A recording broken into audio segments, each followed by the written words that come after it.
बच्चे के लिए थोड़े थोड़े पैसों से मदद। मैं रीना शुक्ला देसी रसोई एंड ब्लॉग में आपका स्वागत करती हूँ। उम्मीद करती हूँ आप लोग स्वस्थ होंगे और आप लोगों के आशीर्वाद से मैं भी स्वस्थ हूँ। तो मैंने आज से 2 दिन पहले रोहन और प्रिया का एक ब्लॉग डाला था, आप सभी लोगों ने देखा उसको और आप सब लोगों को भी काफ़ी दुख हुआ क्योंकि इस तरीके से उस लड़की को घर से निकाल दिया गया था। तो अब वही रोहन ने ब्लॉग डाला है, उनके हस्बैंड ने ब्लॉग डाला है और कहते वो कह रहा है कि भाड़ में जाए बच्चे और भाड़ में जाए बीबी, चाहे बच्चा मर जाए चाहे जिए, मुझे अब कोई उससे मतलब नहीं है, मुझे उस बच्चे से कोई मतलब नहीं है। और अपनी वाइफ को तो आधी रात में निकाल चुके हैं घर में। और इसमें मैटर ये है उनको प्रिया को क्यों उन्होंने घर से निकाला, क्योंकि प्रिया अपने मम्मी से बात करती है, प्रिया अपने भाई से बात करती है। तो भाई साहब ये कौन सी डायरी में लिखा है, कौन से कैलेंडर में लिखा हुआ है कि शादी के बाद कोई लड़की अपने भाई से नहीं बात कर सकती, अपने माँ से नहीं बात कर सकती या किसी रिलेटिव से नहीं बात कर सकती है, ये कहीं नहीं लिखा हुआ है। तो उनको बहुत बड़ी चिढ़ इस बात से है कि मेरी वाइफ अपने मायके में बात करती है। मायके तो वो जा नहीं सकती है क्योंकि उन्होंने काम ही ऐसा किया है, लेकिन अब उनको ये भी दिक्कत है कि वो क्यों अपने मायके में किसी से बात करती है।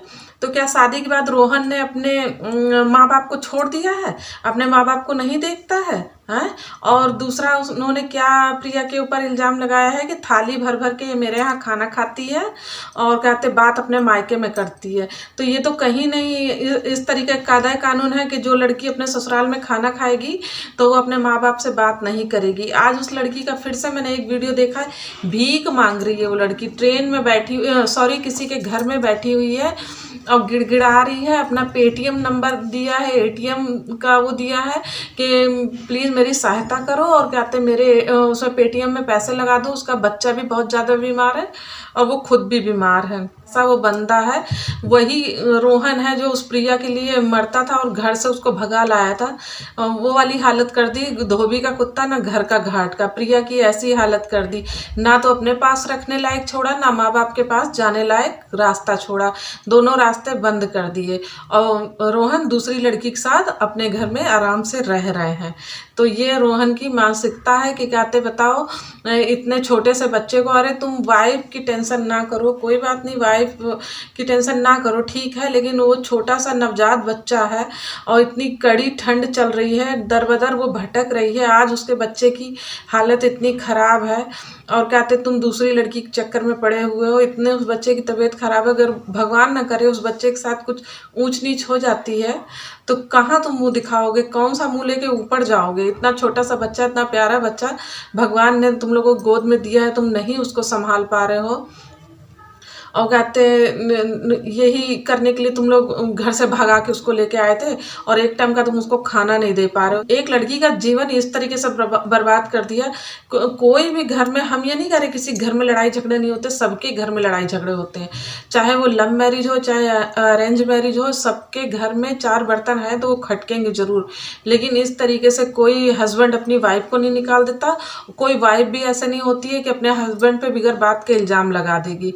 तो यार अगर वो अपने मायके में बात कर भी ली तो कोई इतना बड़ा तिल का ताड़ नहीं वो बन गया कि मायके में कौन नहीं बात करता है। तुम शादी के बाद क्या अपने माँ बाप से रिलेशन तोड़ दिए हो, जंगल में रह रहे हो, आस पड़ोस में किसी से नहीं बात करते हो? ये कहीं नहीं लिखा है कि शादी के बाद लड़का भी बात ना करे और लड़की भी ना बात करे, ऐसा कुछ नहीं है। और कहते हैं सब लोग अपने नात बात में बात करते हैं, अपने रिश्तेदारी को चलाते हैं आगे। और रोहन ये बहुत गंदा काम कर रहा हो, हमें प्रिया के ऊपर नहीं दया आ रही है। वो जो छोटा सा बच्चा है उसको मैं देखती हूँ तो इतना कष्ट मुझे होता है कि भिखारियों की तरह वो दर बदर ठोकर खा रहा है, उसको पानी तक पिलाने के लिए नहीं है, ना बर्तन है ना कुछ है। आज वो किसी और के घर भिखारियों की तरह दरवाजे पे जाके बैठ गई है कि भाई मुझे खाना दे दो, 1-1 रुपए के लिए मोहताज है। यार कैसे इंसानों, शर्म आनी चाहिए तुम तो। रोहन भैया मैं बस यही कह रही हूँ कि ठीक है अपनी वाइफ से अगर आपको तकलीफ है ठीक है वो रखो तकलीफ, मुझे कोई टेंशन नहीं है। खाली मैं उस बच्चे को देखती हूँ तो मुझे वाकई में बहुत कष्ट हो रहा है और बच्चा बहुत अनमोल चीज़ होता है, प्लीज़ उसको संभाल के रखो। एक बार गई हुई दौलत फिर से हम कमा सकते हैं, आ जाएगी, लेकिन अगर इंसान हमारे हाथ से निकल गया, वो बच्चा हमारे हाथ से निकल गया तो उसको जीवन में तुम दोबारा नहीं ला पाओगे। तो सबसे बड़ा धन होता है अपना परिवार। और प्लीज़ उस बच्चे को संभाल के रखो। प्रिया को भी अपने घर बुला लो, और जो बात है वो 4 दीवारी में सुलझाओ, बाहर मत आने दो। भगवान, तुम लोग इतने बड़े यूट्यूब पर हो, इतना बड़ा प्लेटफॉर्म तुम लोगों को मिला हुआ है, इतने आपके लाखों में सब्सक्राइबर हैं, और सबको हर्ट हो रहा है इस तरीके से। मतलब वीडियो देखकर वो बच्चे का इस तरीके से तुमने हालत कर दी है। वो बच्चा बुखार में तड़फ रहा है, पता नहीं वो। और प्रिया ये भी कह रही है कि मेरा अब इंसानियत पे से विश्वास उठ गया।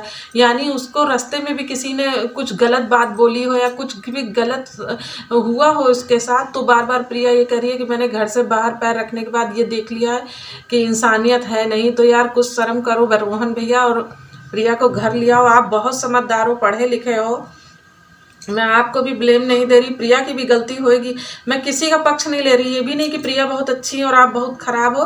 गलती होएगी, दोनों से गलती हो गई होगी। तो प्लीज़ ये गलती को ख़त्म करिए, और कहते हैं अपना बच्चा अपने घर लेके आइए। और जो बात है, आपका बेटा कल को बड़ा होएगा और यही सब देखेगा कि मेरी मम्मी ले लेके मुझे भाग जाती थी और मेरे पापा मेरी मम्मी के साथ ये करते थे, तो कितना गलत प्रभाव पड़ेगा उस बच्चे पे भी, और आप लोगों के जीवन भी बर्बाद हो ही रहा है। तो चलिए अब मैं ब्लॉग का करती हूँ एंड।